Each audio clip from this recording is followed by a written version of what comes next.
Olá, estamos começando mais um programa Data Vênia, pela Rede TV. Este programa que tem a direção executiva do Dr. Arnoldo Valde Filho, o apoio da rede social Amo Direito. Eu sou Luiz Flávio Durs e lembro a você que poderá assistir este e todos os nossos programas na íntegra pelo YouTube. E também acompanhe as novidades do Data Vênia pelo meu Instagram, @LuizFlávioDurs. Hoje estamos recebendo uma figura extraordinária. Trata-se de um brilhante advogado criminalista. Foi secretário de Justiça no Rio de Janeiro, integrou o Conselho Nacional de Justiça e, dentre tantos outros cargos, também ajudou a elaborar o projeto do Código Penal brasileiro. Trata-se do eminente advogado Técio Lins e Silva. Técio, que alegria recebê-lo em nosso programa. Alegria minha, você pode acreditar, estou feliz da vida estar com você aqui. Satisfação grande. Técio, eu queria começar essa nossa conversa indo lá para Pernambuco, no início século passado. No início do século passado, lembrando três figuras dentro de um conjunto maior de pessoas. Queria lembrar do Raul Lins e Silva. Meu pai. Seu pai. Evandro Lins e Silva, seu tio, que foi ministro do Supremo. Foi. E do Haroldo Lins e Silva, os três que montaram o escritório de advocacia. Exato. Mas quantos irmãos a família Lins e Silva tinha? Eram 13. 13 irmãos. 13. Dos 13, 8 bacharéis. Meu avô era juiz municipal, juiz no início do século passado, ganhava uma miséria, não tinha dinheiro para sustentar os 13 filhos. Então, conseguiu um emprego extraordinário, foi ser funcionário do Banco do Brasil no Rio de Janeiro. Então, pegou um ITA no norte e veio de navio com a filharada, enfim, para melhorar de vida, deixando a magistratura, veja só, para ser servidor do Banco do Brasil, se aposentou. Vieram todos? Todos, todos. Teve, eu acho que um ou dois nasceram no Rio, dos 13, um ou dois, pelo menos, são nascidos lá no Rio de Janeiro. O mais velho, que era bancário também, seguiu a carreira do pai, foi também servidor do Banco do Brasil, gerente aqui na agência de Santos, era um servidor apaixonado pelo banco, morou em Santos, morreu em Santos. Era bacharel em Direito, mas bancário a vida toda, a vida inteira. Esse era o mais velho. E estes três, Raul, seu pai, Evandro e Haroldo, montam um escritório na década de 30. Isso. Escritório de advocacia. Isso, exatamente. Tem aí uns seus 90 anos, quase 100 anos, né? Puxa vida. Do escritório que você herdou. Eu herdei. Eu era estudante, quando meu pai morreu, eu ainda era estudante. Entre esses três, o Raul, Haroldo e o Evandro, quem era o mais velho? Evandro era de 12, meu pai era de 13, Haroldo eu acho que devia ser de 15, era um pouco mais moço. O Evandro sai desta sociedade do escritório para a magistratura, ele vai direto já para o Supremo? Não, ele integrou um grupo de brasileiros chefiados pelo João Goulart, que era o vice-presidente da República, na China. Então, era uma delegação de brasileiros de diversas áreas, chefiada pelo João Goulart. E foram para a China, quando se deu a renúncia do Jânio. Eles estavam fora e se conheceram ali. Quando eles voltaram, enfim, aquele episódio foi difícil, tentaram o golpe, tentaram impedir a volta do Jango, ele voltou pelo Rio Grande do Sul. Enfim, quando ele, então, assume a presidência da República, ele convidou o Evandro para ser procurador-geral da República, coisa que era possível naquele tempo. Hoje não mais, hoje é preciso da carreira, mas naquele tempo era possível chefiar o Ministério Público sem ser da carreira. E ele chefiou o Ministério Público Federal por um tempo. Em seguida, o Jango o convidou para ser chefe da Casa Civil Ele ficou lá uma temporada da Casa Civil, ele foi para o Ministério das Relações Exteriores, foi chanceler brasileiro, foi apóstolo do Papa João XXIII, etc., e no Vaticano. Depois ele foi também, fez a abertura da ONU, da Assembleia Geral, fez lá o discurso em nome do Brasil. E as folhas tantas, o presidente da República o convidou, havia uma vaga no Supremo, o convidou para ser ministro do Supremo Tribunal Federal e mandou a mensagem para o Senado, foi aprovado e ele se tornou magistrado. Quando ele sai do escritório, que época que isso acontece? Isso ele sai em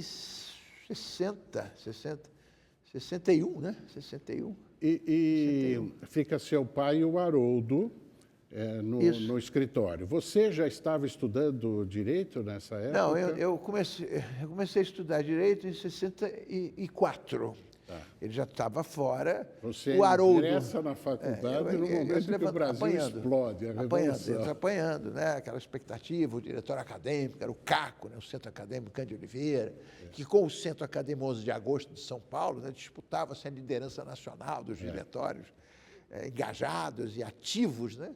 Tiveram grande participação na história do Brasil. Foi do CACO que saiu a marcha para pressionar Getúlio Vargas para entrar na guerra contra o eixo, contra o nazifascismo, porque o Getúlio estava... Que até então o Getúlio era simpático. Estava um pouco claudicando. E foram os estudantes de Direito saídos do CACO, do Centro Acadêmico de Oliveira, na Praça da República, que marcharam para o Palácio do Catete, o Rio era o Distrito Federal, para pressionar o Getúlio. Então, eu entrei para o diretório, entrei para a faculdade com essa expectativa, o diretório foi fechado. Depois, enfim, tive um período muito tumultuado, né, na vida acadêmica, muito tumultuado, porque eu fui membro. Depois o diretório foi reaberto, nós fizemos uma eleição, a primeira eleição no Brasil de diretórios fechados, já no pleno golpe, né, 64. Mas nós já vamos falar sobre a faculdade. Deixa eu voltar um pouquinho no tempo. Você é carioca. Eu sou carioca. Sou carioca da Urca. O seu pai vem de Pernambuco. Quantos filhos ele tem? Meu pai era pernambucano. Quando diziam, aqueles parentes antigos, meu avô chamava Raul também, meu pai. Então, Raulzinho, você é de Recife, né? E ele disse, não, eu sou de Olinda. Ele tinha orgulho de ter nascido em Olinda. Ele dizia, enchia a boca e dizia, eu sou de Olinda. Que é outro local que, junto com São Paulo, recepcionou a vinda das faculdades de Direito para o Brasil. A primeira faculdade, exatamente, aqui e lá. Enfim, então ele era apaixonado, foi advogado a vida inteira, ele morreu muito moço, né? Quantos filhos? 2. Você e um irmão apenas. Mais velho, mais novo? Mais velho. Também está na área do Direito? Não, está aposentado e tal. Tá. Infância você passa na Urca, com a família, seu irmão e tal. Na Urca. Como é que foi sua infância? Foi muito, a Urca ainda é um bairro que não é passagem, né? É um bairro absolutamente isolado. Roberto Carlos morava lá. Mora lá até hoje. E ele tem um estúdio, um grande estúdio, com uma casa, enfim, já recentemente, digamos assim, que ele comprou, que era um casarão ali no morro, onde ele fez o estúdio dele. E ele mora até hoje ali, né? E a Urca não tem favela, porque tem ali aquelas bases militares, tem, né, Escola do Estado-Maior. A ESG está ali também. Escola Superior de Guerra. Praia Vermelha. Fortaleza de São João, ali, enfim. E todo aquele entorno ali na Praia Vermelha, das instituições militares, etc. Então, não tem favela. O que evidentemente, não torna o bairro diferente, em relação ao Rio, né? Que é morro e mar. Mas na sua infância tinha já muita favela? Não, já tinha,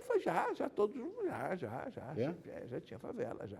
A Urca não, a Urca é um aterro, né? A Urca foi aterrada.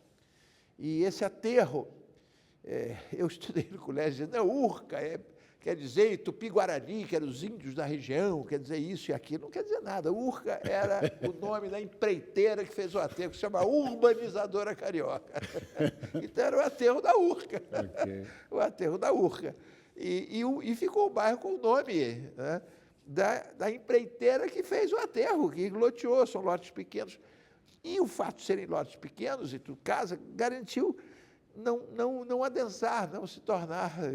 Tudo casa, praticamente são pouquíssimos edifícios. E o escritório do seu pai com seus tios era na Urca? Não. Era na cidade, no centro da cidade, na rua 1º de Março, era um escritório. Haroldo, que meu pai e o Evandro faziam advocacia criminal.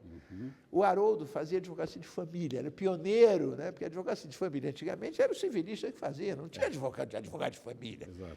Não era uma especialidade, digamos assim. Então, mas, na época, ele era só fazia família. E tinha uma característica de defender as mulheres.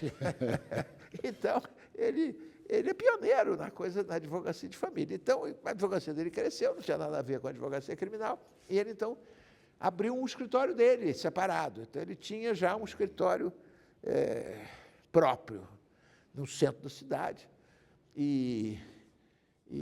Enfim, lá, ele tocou a vida dele lá. E o meu pai e o Evandro ficaram, então, na rua 1º de Março, e o Evandro, quando foi para a vida pública, eles tinham comprado umas salas na Avenida Rio Branco, no centro da cidade, ainda também no centro da cidade, e a companhia, a construtora faliu, então ficou aquilo parado anos, então ele só pôde ser concluída a obra em 64, quando o Evandro já estava fora. E quando você estava ingressando quando eu estava ingressando na faculdade. E aí eu usei a sala, ele tinha uma sala, o Haroldo tinha uma outra sala, meu pai tinha um outro conjunto de sala. Então, eu usei esse escritório e, quando ele foi cassado, que ele saiu do Supremo, ele foi trabalhar no escritório do Nelson Mota, filho do velho Cândido Mota Filho, o velho Cândido Mota, também ministro supremo e tal. Ficou lá uma temporada, mas era advocacia empresarial. Ele, enfim, a certa altura, quando eu ampliei e comprei a sala do Haroldo e ampliei o escritório, ele disse: você vai fazer o quê aí? Eu falei: não sei, eu vou comprar, porque senão eu não cresço aqui fisicamente nesse endereço. Ele disse: então eu vou para aí. E aí foi para lá, a sala dele, que eu alugava, eu parei de pagar aluguel, porque ele foi lá, e aí arrumamos o escritório, e ele foi trabalhar comigo. Que legal. E antes do ingresso na Faculdade de Direito, você ia ao escritório do pai? Eu comecei a trabalhar em 64. O ano que você ingressou. Eu entrei e comecei a trabalhar. E quem te influenciou mais, Técio, para a Faculdade de Direito? Foi seu pai ou seu tio? Não, foi meu pai. Seu pai. Meu pai, desde sempre, ele me dava processo para ler. Eu me lembro que no primeiro ano da faculdade ele me deu um processo para fazer a defesa prévia. Era uma lesão corporal, um caso banalíssimo. Ele deu, imagina. Eu fiz aquela defesa prévia. E ele não mudou uma vírgula. Claro que ele... Hoje eu compreendo, ele foi com aquela defesa prévia simples. E foi dizer aos juízes: olha, foi meu filho de 18 anos que ingressou na faculdade que fez. Mas como isso é importante. Mas isso é um tipo extraordinário. Né? E aí, enfim, o juiz está vivo até o da vara. Tiago Ribas Filho foi presidente do tribunal, ele era juiz mocíssimo, e eu fui para fazer audiência e tal, fiquei entusiasmadíssimo ali nos primeiros anos. Não era nada, era estudante. Naquele tempo não era estagiário, era solicitador acadêmico. O 4º ano. Então não era solicitador, não era nada. E aí, até hoje, o desembargador, que está aposentado, Tiago, que nós chamamos carinhosamente de Tiaguinho, ele até hoje lembra isso. O processo da Generosa Rosa. Você sabe que eu repito sempre aos nossos telespectadores, os estudantes de direito desse Brasil afora, da importância da prática. Podendo, desde o primeiro ano, vá fazer um estágio, começa a trabalhar no escritório, porque você passa a viver essa magia do escritório, eu estreiei no júri. Durso, eu estreiei no júri em 65. Eu estava no segundo ano. No segundo ano? E... Com seu pai? Não. Com um advogado, a Mauri Lacerda. Era um advogado de júri, que tinha um vozeirão. Ele usava 2 muletas, ele tinha uma paralisia infantil violentíssima. E por conta da vida inteira com a muleta, ele tinha um peitoral enorme, tinha uma musculatura desenvolvida por conta da deficiência física. E tinha um vozeirão extraordinário, a Mauri Lacerda. E ele tinha um processo, ele me chamou, pô, quer fazer comigo e tal. E meu pai estimulou, mas não foi assistir, porque disse, eu não tenho saúde para assistir para estrear 2 vezes. E não foi. Depois eu soube que ele foi lá, ficava atrás da porta e tal. Torcendo. Mas não entrou. Enfim, não me constrangeu, não me inibiu. E ele também era um homem sensível, né? Ficaria emocionado e tal. E eu estreiei, enfim, eu tinha 19 anos, pô. Você começa em 64, termina a faculdade em 68, saio com AI-5. Mas o seu pai falece em 68. Ele faleceu em maio de 68. Tinha na pauta um habeas corpus, eu não estava formado, e o Tribunal Militar julgava habeas corpus às quartas-feiras. Ele foi enterrado numa quinta, na quarta-feira seguinte entrou em pauta um habeas corpus de um processo político no Superior Tribunal Militar para 22 arquitetos, engenheiros de Belo Horizonte, era o IPM. E eu, na pauta, eu falei, se eu pedir a um colega para ir sustentar, eu vou custar a começar a minha profissão. Eu fui lá pedir a palavra e sustentei. Foi difícil, né? Porque emoção e tal. Mas uma forma de você homenagear seu pai. Fiz uma homenagem a ele. Não depois, tenha dúvida. Coincidência, presidiu o júri Romero Neto, que era um dos grandes, que tinha sido um grande advogado criminal na década de 50, que disputava com o Evandro. A oratória do júri era diferente. O Romero era aquela oratória mais concórica, então o vozeirão. E ele foi ser procurador-geral da Justiça Militar e depois ministro pelo 5º do MP Militar. E, por coincidência, ele era o vice-presidente da corte e, nesse dia, ele estava presidindo, imagina. Advogado criminal a vida inteira. E eu fui para a tribuna, claro, que foi uma grande emoção. Ele próprio chorou, todo mundo chorou. Claro. E desnecessário dizer que eu ganhei o habeas corpus por unanimidade. E esse período, você ingressa na faculdade num período onde o Brasil ingressa na ditadura militar mesmo, um regime muito severo que foi se agravando. Mas antes do AI-5, que foi em 68, nessa fase inicial, quando você está na faculdade, como é que foi esse período? Porque, lamentavelmente, nós vemos hoje pessoas bradando pela volta do regime militar para o Brasil. Mais do que isso, um ou outro que não conhece a história, não sabe o que foi isso, falando em AI-5. E é importante a gente falar um pouquinho sobre isso. Antes do AI-5, mas já pós 64, como é que foi esta fase? Veja, antes do AI-5. Veja, eu entrei na faculdade em 64, o diretório foi fechado, os estudantes, diretores do CACO, tinham um IPM e um coronel do Exército que usava a sala dos professores para intimar e ouvir os estudantes. Num inquérito policial militar. Um inquérito policial militar, por um coronel que ia fardado, ocupava a sala dos professores com um sargento que era o escrivão e ele ficava tomando depoimento. Para apurar crime político. Político, por indisciplina. Imagina, os estudantes faziam nada, bradavam, reclamavam, pediam liberdade, pediam Estado de Direito. Enfim, eram contra a ditadura. Né? Sim. E esse IPM foi relatado e enviado para a Justiça Comum, porque até o AI-2, a Justiça Comum é que tratava o crime contra a segurança nacional, não tinha a Justiça Militar. Com o AI-2, em 65, a competência para julgar civis acusados de crimes contra a segurança nacional foi para a Justiça Militar. Então, eles foram denunciados por um promotor público, né, estadual, interrogados por um juiz, interrogatório duro, o juiz tinha sido delegado de polícia, foi um interrogatório duro, eu assisti, porque fui trabalhar com meu pai, e meu pai defendia os estudantes.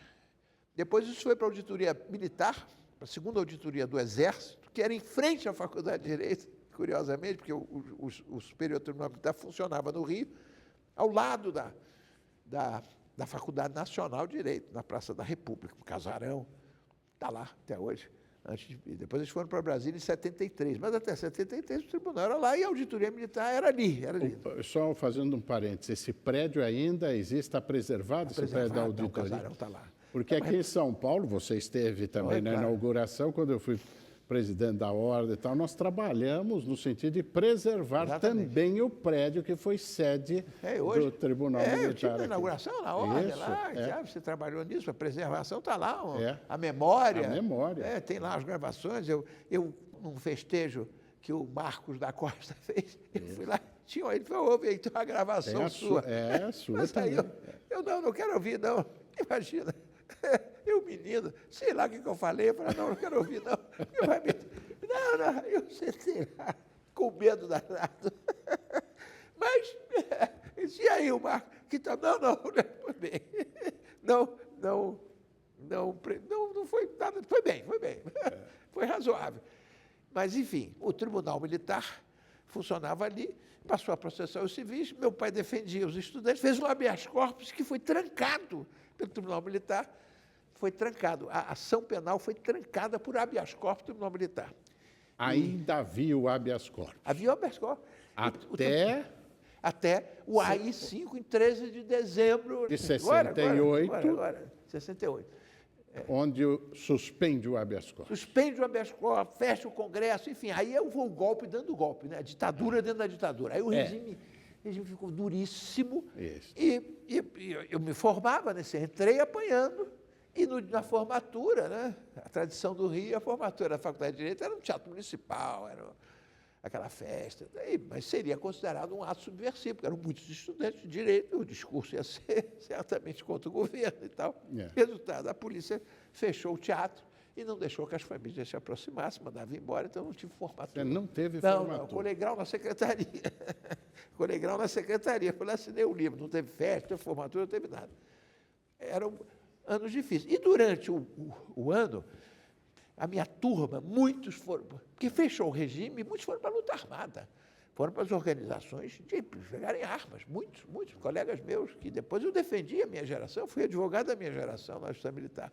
E muitos colegas partiram para a luta armada e depois foram presos, e uns desapareceram, torturados, enfim.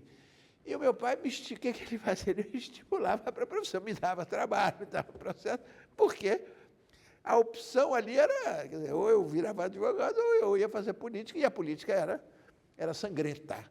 Então, eu me tornei um pouco, quer dizer, fui advogado mais cedo, porque eu andava com ele nas auditorias militares, para visitar preso, enfim, assistir nos IPMs, essa coisa. E, na faculdade, quando reabriu o diretório em agosto de 64, nós ganhamos a eleição, um mês depois o diretor fechou e nós fomos punidos, suspensos, proibidos de entrar na faculdade. Eu fiz vários anos, 2 ou 3 anos, fazia prova com liminar de mandado de segurança, assegurando o nosso ingresso, o meu e dos meus colegas, que estávamos proibidos de entrar na faculdade, punidos por indisciplina. Né? Indisciplina porque falava sobre política. Porque enfim, que queria o Estado de Direito, que reclamava das liberdades, que queria a volta do... Enfim, né, queria falar em liberdade e contra a ditadura. Né? Era isso. Em 68, quando vem o AI-5, que foi, como você falou, o golpe dentro do golpe. Aí fecha o Congresso, acaba o habeas corpus, suspende as garantias individuais. Veja, é bom lembrar que quem dava, suspenderam o habeas corpus, quem dava habeas corpus? O Tribunal Militar.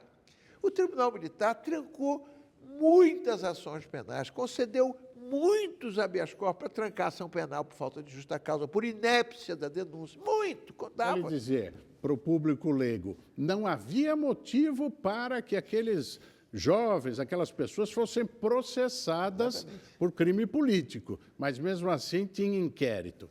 Aí o advogado ingressava com habeas corpus para trancar, para parar aquela investigação, na verdade, aquele processo que constrangia o indivíduo naquele período. É verdade. Mas isso antes do AI-5, quando havia ainda o habeas corpus. De 65 a 68, o Tribunal Militar enfim, cumpriu o seu papel. Não foi tribunal de exceção, era um tribunal duro. Isso é importante. Não foi foi um tribunal de exceção. Ele não julgava... Não foi. Foi um tribunal onde você isento. Conseguia... Era um tribunal duro. Duro, mas isento. Todos os chefes militares passaram por lá, porque teve aquela coisa de... Fica tanto tempo no general lá, todos os oficiais generais, então... todos passaram. O Geisel passou por lá, Mourão Filho, Cinzento Sarmento, enfim, Terra Ururaí, os grandes chefes, aquele brigadeiro Melo, conhecido como Melo Maluco, era terrível. Os chefes militares, Geisel, eu advoguei com o Geisel, né? Ele ministro da corte, passou por lá. Então era um tribunal duro, mas era um tribunal que era possível obter resultados interessantes, conseguir uma liberdade, conseguir trancar uma ação penal. Tanto que o AI-5, quando veio o golpe dentro do golpe, eles proibiram o habeas corpus. Quem dava habeas corpus era o Tribunal Militar e caçaram o ministro militar, que era o ministro general de Exército Peri Bevilacqua, positivista, caçado porque concedia por conceder habeas corpus. General de Exército, um homem da maior dignidade. Você vê positivista. O grau do radicalismo. Positivista convicto, um democrata. E fazia pronunciamentos duríssimos contra a ditadura, contra o endurecimento e tal. Foi cassado em janeiro de 69, depois do AI-5 foi cassado. Ou seja, a ditadura atingiu o Supremo, tiraram 3 ministros do Supremo. Inclusive o seu tio, o Evandro Lins e Silva. Nunes Leal. E Hermes Lima. Grandes figuras. Hermes Lima, professor, foi diretor da Faculdade Nacional de Direito, professor de Introdução à Ciência do Direito, um homem... Enfim, um sábio, né? Não tinha atividade política nenhuma, era um pensador, foi cassado. Vitor Nunes Leal, um juiz extraordinário, o inventor da súmula do Supremo. A súmula do Supremo e hoje dos tribunais é uma invenção, uma criação intelectual, mental de Vitor Nunes Leal, porque ele era muito organizado, ele tinha uns cadernos, ele acompanhava a jurisprudência, organizava a jurisprudência, e aí nasceram as súmulas, né? Que hoje, enfim, estão aí. Então, foram caçados. E no Tribunal Militar, o general de Exército, Peri Bevilacqua, o ministro Peri Bevilacqua, foi caçado também. Então, foi um período muito duro, assim, nesse sentido. O Tribunal de Segurança Nacional, na ditadura de Vargas, de 37 a 45, era um tribunal. Esse era o tribunal de exceção mesmo. Esse não tinha conversa. Ali era para condenar. Julgar pró-governo. Você não conseguia. O Tribunal da ditadura de Vargas era um tribunal do Getúlio. Tribunal de exceção, ali não tinha conversa. Tem histórias, enfim, tem muitas histórias. Né? Agora, tem uma passagem que você relatou já em várias palestras, inclusive na nossa Associação dos Advogados Criminalistas, do qual você também é fundador, tal. Desde 1990 você relata reiteradamente o episódio vivido por você, onde, neste momento histórico que o habeas corpus desapareceu, mesmo assim, vocês buscavam, com a estrutura do habeas corpus, mas sem nominar aquela peça habeas corpus, buscavam, nos tribunais, no mínimo, saber onde o indivíduo preso estava, porque se tivesse resposta positiva, a vida dele estaria salva. Fala para a gente sobre isso. Um pouco na minha sustentação como amicus curiae na DPF no Supremo Tribunal Federal, que julgou a condução coercitiva, e ganhamos por 6-5, representava o IAB, e, enfim, várias entidades funcionaram. Então, porque tinha um negócio, a polícia mandava prender, para tirar o centro em casa. E a minha sustentação foi contar como era, porque era assim. As pessoas eram presas, assim, retiradas de casa, sem mandado, sem coisa nenhuma. E muitos desapareceram. E quando isso acontecia, a gente não sabia, a viatura, a placa era fria, o sujeito estava de nome falso e tal. A gente não tinha habeas corpus. Então, nós fazíamos um habeas corpus sem chamar de habeas corpus, pedindo ao tribunal que ele fizesse cessar o abuso de autoridade na prisão daquela pessoa, daquele homem, daquela mulher, daquele jovem, enfim, de quem. E o tribunal era lembrar o nome, era presidente da corte, o almirante de esquadra, um ministro, Valdemar de Figueiredo Costa, era um homem seríssimo. O que ele fazia? Recebia aquela petição, né, como representação, não tinha nada, e pedia informações ao Exército, à Marinha e à Aeronáutica. Ora, isso, quantas vidas salvas, redução de tortura, porque na medida que a autoridade tinha que informar que o preso estava lá, que ele era dono do preso, que o preso estava no seu quartel, aí ele não podia mais sumir. A tortura tinha que diminuir, porque todo mundo passou. Oficialmente ele estava preso naquele quartel, naquela unidade militar. Se esse indivíduo aparecesse morto, estava sob custódia daquela autoridade, ela teria que responder. Revelada. O problema era quando as autoridades militares informavam que o sujeito não estava preso. Aí, muitos nunca mais apareceram. Nunca mais foram localizados. Nunca mais apareceram. Então, mas quando revelavam a presença daquele preso na unidade militar do Exército, da Marinha e da Aeronáutica, era um alívio, nós salvávamos a vida. E o tribunal recebia. Não tinha. Quando eu fui entregar, pela primeira vez, eu fui com a petição, a moça do protocolo, não, isso é um habeas corpus. Eu falei, não é habeas corpus. Não receber. Mas está escrito que é habeas corpus? Não está escrito que é habeas corpus. Então a senhora tem que receber, mas eu tenho que dar um nome. Isso aqui não pode ser assim. Aqui tem o protocolo tem uma burocracia. Então, é petição, registro aí, petição. Ah, tá bom, então era petição. Entrava como petição, o presidente recebia como representação e processava. E pedia informações. Quando vinha informação, trata-se de delito político, é um subversivo, é isso, aquilo. Também ele julgava prejudicado, arquivava. Mas a vida estava salva. Estava salva. Impressionante essa passagem, isso mostra como a criatividade do advogado, contornando os limites impostos naquele momento, buscava um ideal de justiça, acima de tudo, a preservação da vida do indivíduo, cuja sua família vai buscar no advogado um amparo, um alento numa hora tão difícil como essa. Esse é o Técio Lins e Silva, nosso colega que está aqui trazendo a sua história e rememorando esses momentos importantes da vida do Brasil. Nós vamos fazer agora um brevíssimo intervalo. Não saia daí, é um minutinho, já voltamos. Voltamos com o Data Vênia pela Rede TV, hoje recebendo um brilhante advogado criminalista, Dr. Técio Lins e Silva. Nós falamos há pouco, no primeiro bloco, sobre a sua trajetória num momento difícil, ingressando na faculdade em 1964, quando tivemos o golpe militar de 64.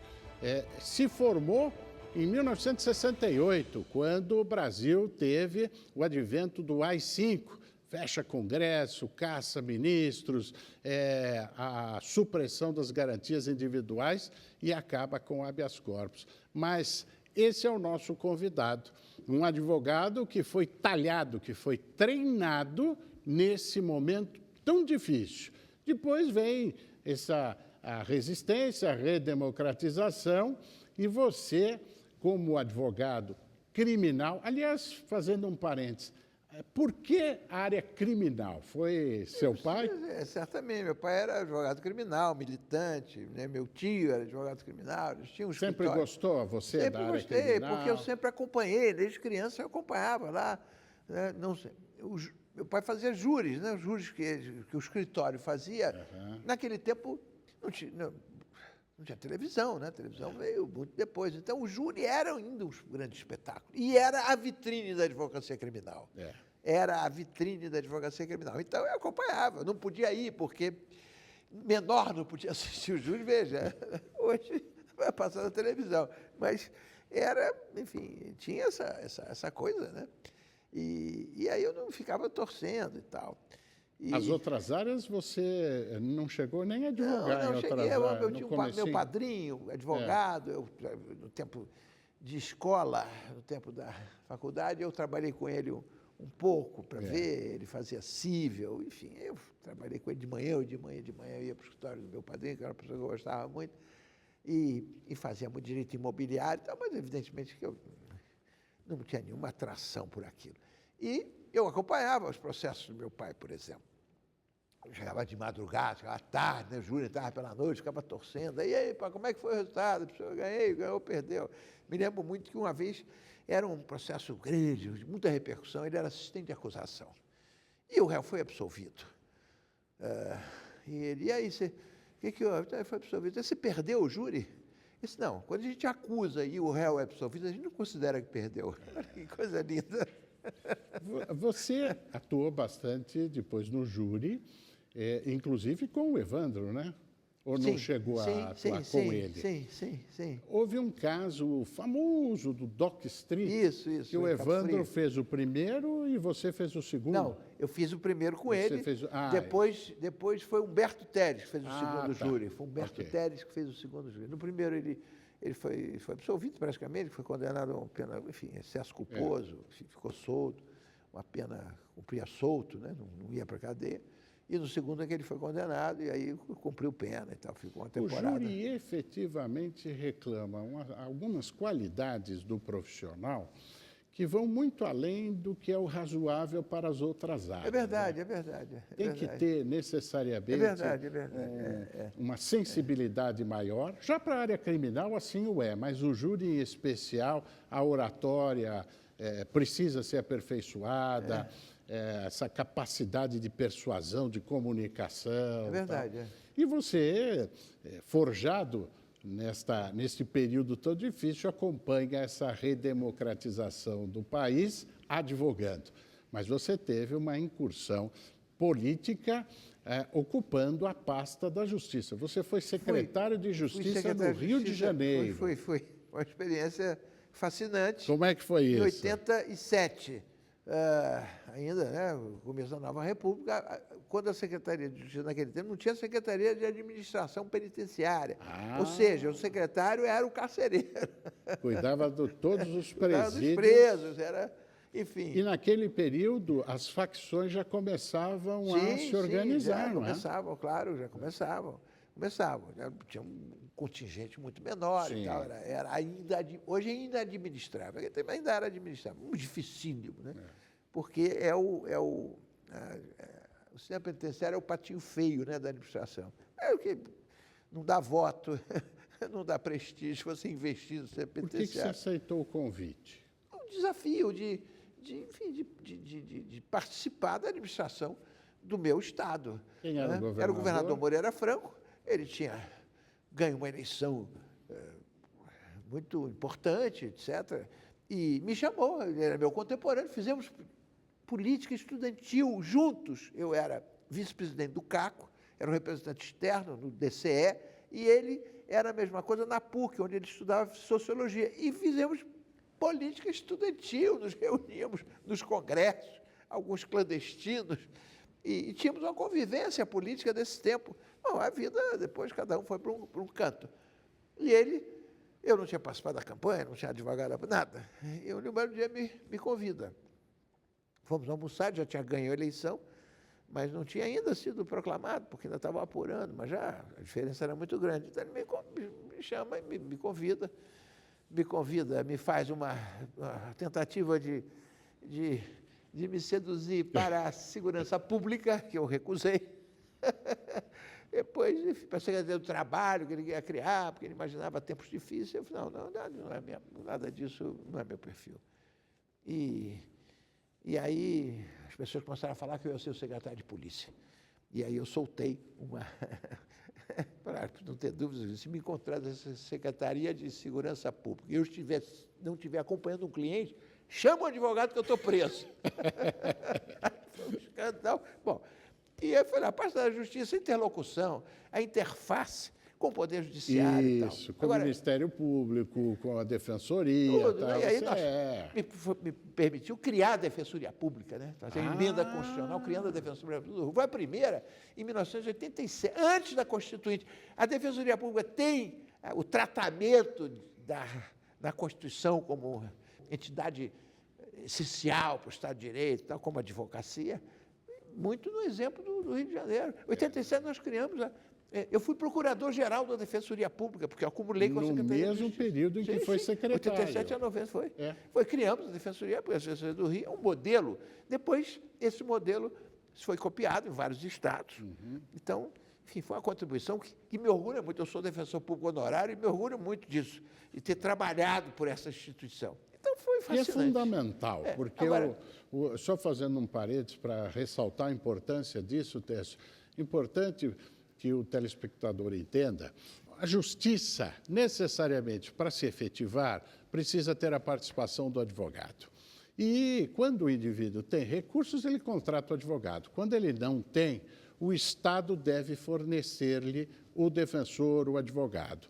Considerando que o indivíduo sem recursos depende do Estado e o Estado até então não tinha um sistema organizado para fornecer esse advogado àquele carente, nós passamos a ter a OAB com convênios com o Estado fazendo este papel. Mas havia necessidade de se institucionalizar esta que é uma missão e que depois, consagrada na Constituição em 88, portanto, você, como secretário, trabalhando nisso desde 87, você foi um dos responsáveis, pode-se dizer, por ter... A posse foi 15 de março de 87, a emenda constitucional é de julho de 87. Então, está aí. Meses depois.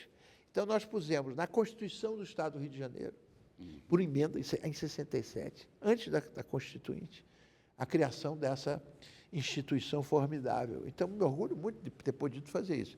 No sistema penitenciário também criamos umas tantas coisas. Agora, meu presidente, o mais fantástico é que o Rio de Janeiro não tem mais Secretaria de Justiça. Ela foi extinta. O ex-governador Sérgio Cabral, no seu primeiro ato do primeiro governo, o primeiro decreto que ele assinou, dia 1º de janeiro, foi extinguindo a Secretaria de Estado de Justiça.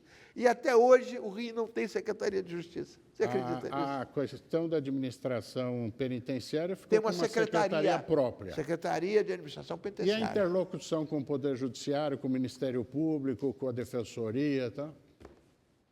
Lá, faz a cada Eu acho que é o serviço, único estado que não tem. Eu acho que é o único estado que não tem Secretaria de Justiça. Que, aliás, historicamente, diga-se de passagem, é a secretaria que dá posse aos demais secretários. É mais antiga. É o secretário de Justiça que dá posse, é a mais antiga. Você está à direita do presidente da República, você está à direita, é a secretaria mais antiga, é a pasta mais antiga.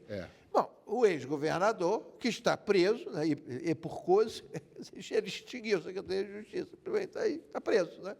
Então, um equívoco. E ele encontrou-se comigo, era uma solenidade da ordem.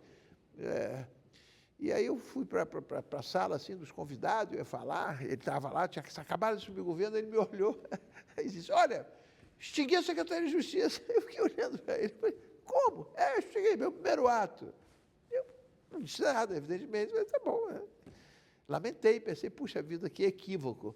Bom, o fato é que continua extinto e ele está preso. Você teve uma atuação classista muito intensa. Você, como uma liderança da nossa categoria, sempre lutou muito na defesa dos interesses da advocacia. Sem dúvida. E uma dessas trincheiras, tem outras, nós vamos falar também, o Instituto dos Advogados Brasileiros e tal, mas uma dessas trincheiras foi a Ordem dos Advogados do Brasil, que inclusive você foi um dos dirigentes na OAB do Rio. Depois, como conselheiro federal, também teve um trabalho impecável, eu testemunhei, impecável como conselheiro federal da nossa OAB. Eu fui em 87, na fusão dos estados, quando o governo cometeu aquele ato, né, a violência, né, de cima para baixo, de juntar os dois estados, a Guanabara com o antigo estado do Rio de Janeiro, fazendo o novo estado do Rio de Janeiro, né, uma coisa sem preparo, uma coisa de cima para baixo. Então, a ordem precisou fundir-se também. Os dois conselhos foram transformados num só, e eu participei desse primeiro conselho da ordem do novo estado do Rio de Janeiro. Uma experiência muito interessante, né? Enfim, eu participei da organização, da direção, enfim. Mas aí, a certa altura, quando eventualmente a vida me faria presidente da ordem, pelas condições, pela minha atividade mesmo ali, né, intensa na defesa da classe, etc. Mas aí eu fui para a vida pública, eu fui para a Secretaria de Justiça. E eu tinha antes, na Nova República, também entusiasmado com a questão da Nova República, em 85, eu fui convidado e aceitei a presidência do Conselho Federal de Entorpecentes, que não existe mais, para tratar da questão das drogas. Que é o órgão vinculado ao Ministério da Justiça. É Justiça, era um órgão da Justiça. Papel também, um trabalho fundamental. Para pensar a política de drogas no Brasil. Inclusive participar dos órgãos internacionais, da Comissão de Drogas da ONU, que eu presidi a delegação brasileira algumas vezes nesses organismos internacionais, aqui no plano regional da América Latina, enfim. Foi um trabalho fantástico, porque pensar que em 85, falar em droga era impensável. Quer dizer, você fala aí, dar um tratamento mais de hoje, né? Está aqui, eu li no jornal que está autorizado o plantio da maconha para fins medicinais. Naquele tempo você não podia falar nem. Naquele tempo, falar de droga já era um problema. Vou lhe dizer uma coisa. Quanto mais falar que isso tinha um viés de saúde. Seria uma aberração. Vou lembrar a você, a lei 6368, que era a lei vigente na época, que tratava da questão das drogas, dizia que qualquer pessoa que fosse falar de droga na escola, na igreja, no clube de serviço, quer onde fosse falar de droga, tinha que mandar a palestra por escrito para o CONFEM, que era o Conselho Federal de Entorpecentes, autorizar. Olha que loucura. Que coisa. Então, às vezes, as pessoas têm mandado lá, tinha uma homilia do padre, que mandava um sermão sobre droga, para a gente olhar. O prefeito que ia falar no município. Nós abolimos isso por portaria, revogamos a lei por portaria. Não tem.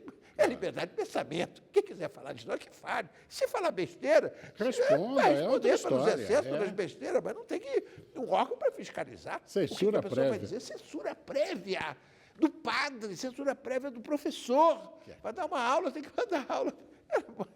Estava na lei que tinha vigência nesse tempo. Então, foi uma experiência também muito interessante. O ministro da Justiça era o Fernando Lira, que era um homem formidável, um gênio, um pensador, um político, um homem pernambucano preparado e que nos dava autonomia para trabalhar. Então, foi uma experiência na vida pública, na vida do meu país, muito rica. A sua designação para o Conselho Nacional de Justiça é posterior a essa fase. Aí já no Conselho Federal, eu era conselheiro federal pelo Rio de Janeiro. Você é indicado pela OAB. Indicado pelo Conselho Federal. E aí tinha a renovação do Conselho, o Joaquim Falcão, que é hoje acadêmico, era representante da sociedade civil. Ele é meu amigo da vida inteira. Ele disse, porque olha, vai ter uma renovação, por que você não se candidata? Aí me disse que era, eu achei interessante, falei, puxa vida, era a segunda composição, né? O conselho, ninguém conhecia o conselho, eu falei, puxa, que interessante. Começando, tanto por fazer. E eu me candidatei e o conselho me elegeu. E eu tive 2 anos afastado da advocacia, porque é proibido Isso que eu ia fazer um registro de homenagem a você. Obrigado.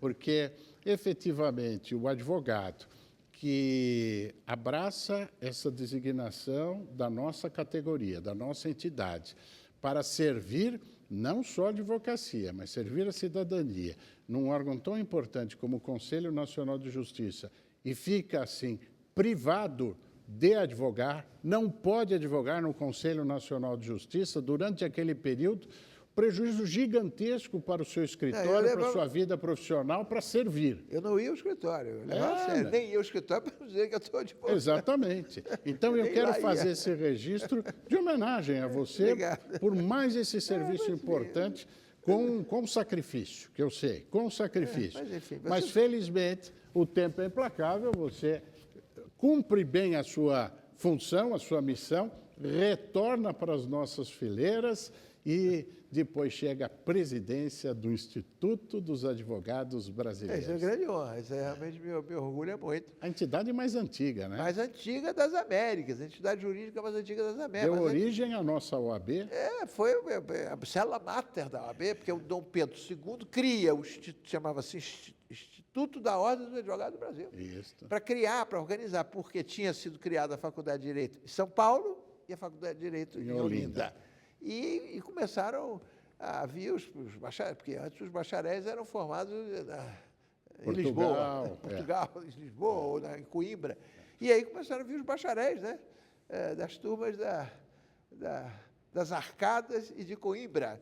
E era preciso organizar a profissão. E Dom Pedro II, que era um jeito interessantíssimo, cria esse instituto, porque ele reunia a inteligência na área jurídica e dava a ele a formulação da ordem jurídica brasileira.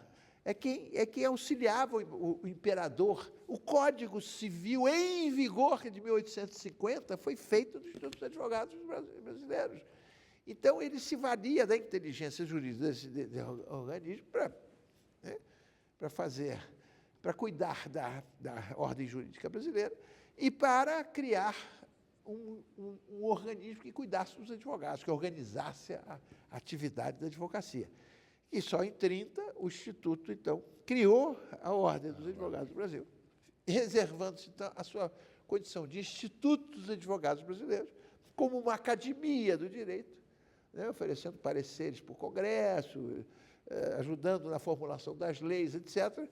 E a Ordem, então, nasce em 30 para organizar a profissão. O curioso, e explica-se, o presidente do Instituto dos Advogados Brasileiros tem assento no Conselho Federal, tem voz, não tem voto, mas tem voz, senta à mesa dos trabalhos, porque a Ordem nasceu do Instituto. Então, foi uma experiência também muito, muito interessante. Eu tive lá 2 mandatos, né? Enfim, foi muito interessante, me deu muito prazer trabalhar nessa área. Né? Eu vou fazer uma pergunta a você, Técio. Eu sei que os nossos telespectadores, muitos vão se indagar, mas onde é que ele arruma tempo para fazer tudo isso? Porque o nosso convidado, em que pese essa trajetória extraordinária, ainda fez mestrado e o doutoramento, mestrado em penal e doutoramento em direito político. Né? Isso na Faculdade Nacional de Direito. E lecionou na Cândido Mendes também, anos, professor de Direito também. Onde é que você arruma tempo para fazer tudo isso? É uma vida extremamente intensa. Cheia, pois é. Paixão. As paixões. Agora, a pergunta que eu faço é justamente para inspirar essa juventude do Brasil afora aí que nos assiste. Não pode parar de estudar na faculdade. Tem que continuar, tem que ir para o mestrado, para o doutorado. Tem que afiar a faca, tem que estar sempre atualizado, tem que estudar, tem que... E houve um chamado que você também atendeu para integrar a comissão de elaboração do projeto do Código Penal. E aqui também presto um testemunho, eu estava na presidência da OAB e lutando pela criminalização aí das violações das prerrogativas dos advogados. E procuramos o Técio que incluiu no texto do projeto a criminalização. Faço aqui também um agradecimento de público a você por mais este grande serviço à advocacia. Isso foi, olha, puxa vida, isso foi 2000 eu concluí em 2012. Era uma comissão formada pelo Senado Federal, chamada Comissão de Justiça. Eu, enfim, fui indicado lá, com muita honra, fui trabalhar e me vali da sua experiência, né? Estivemos juntos, porque eu sabia da sua luta na presidência da Ordem para, um dos vários projetos que havia em tramitação no Congresso, para a criminalização da violação da prerrogativa do advogado. Que não é do advogado, é do cidadão, né? Porque nós representamos luta que começamos em 2004. Pois. Então, quando concluiu, em 2012, está aqui, né? O projeto, o anteprojeto do Código Penal, que você tem influência, porque você trabalhou muito por isso, eu me vali, você me mandou material e tal. E o artigo, está aqui a edição do anteprojeto, está aqui no artigo 300, tem uma glosa, porque os autores de alguns artigos faziam a glosa com um comentário nessa edição. E eu faço uma glosa na violação das prerrogativas, exatamente mostrando a importância, né, que a comissão reconheceu a relevância sistêmica desta norma de incriminação da violação das prerrogativas da advocacia e aprovou por unanimidade de votos dos seus membros. Ele era uma comissão eclética, tinha promotores, procuradores, enfim, tinha de tudo, gente com pensamentos... Mérito seu, trabalho seu, Técio. Pensamentos... E aí virou o artigo 300 do anteprojeto. A comissão, no Senado Federal, foi então organizada uma comissão. A comissão aprovou, isso incluiu a proteção do juiz, uma bobagem do juiz, mas esse juiz violou a prerrogativa do juiz, vai preso. Claro. O juiz, ele é a própria autoridade. Então, isso é uma bobagem, mas, enfim. Mas aprovou e foi mantido, e agora, enfim, virou lei, né? Então, hoje nós temos a lei. Eu vou lhe dar esse exemplar. Isso aqui faz parte da história da advocacia brasileira. Parabéns, Técio. E tem muito a ver com o seu trabalho na presidência da Ordem, que me inspirou, me ajudou. Então, eu tenho o prazer de lhe dar esse exemplar aqui para a sua biblioteca. Técio, o nosso programa precisaria ter com você 3 horas, no mínimo, para nós falarmos dessa vida rica, preciosa, que você tem servindo de inspiração para todos nós. Legal. Mas o tempo urge e nós estamos no último minuto. E nesse último minuto eu faço um bate-bola que eu denomino tirando a beca. E aí pergunta e resposta bem rápido, ping-pong, para nós conhecermos um pouquinho mais do convidado. E a primeira pergunta é: você tem um time do coração? Time do coração. Eu sou América. América. Que é o segundo time de todo mundo. Você gosta de carnaval? Gosto. O espetáculo, que é o balé do pobre. Né? Tem escola de samba de preferência? Mangueira. E sabe cozinhar? Gosto. Não sou grande, mas gosto. Música, você toca algum instrumento? Eu gostaria, toco caixa de fósforo. Muito bom. É verdade. E com relação ao esporte, pratica algum? Não, esporte... Não, meu esporte sou de andar apenas, eu sou andarilho. A despedida, já agradecendo a sua presença, você faz ao jovem brasileiro que está ali para te ouvir. Uma palavra para esse jovem brasileiro que nos assiste. Olha, lutar pela liberdade, não ser implacável com a truculência, com a violência, com a burrice, né, com a censura, com tudo aquilo que significa, né, aquele brado de abaixo a inteligência, viva a morte. Vamos lutar pela liberdade, pela democracia e fazer esse país um país inteligente. Muito bem. Esse é o Data Vênia, pela Rede TV. Aguardo você daqui a 15 dias com mais um ilustre convidado. Muito obrigado.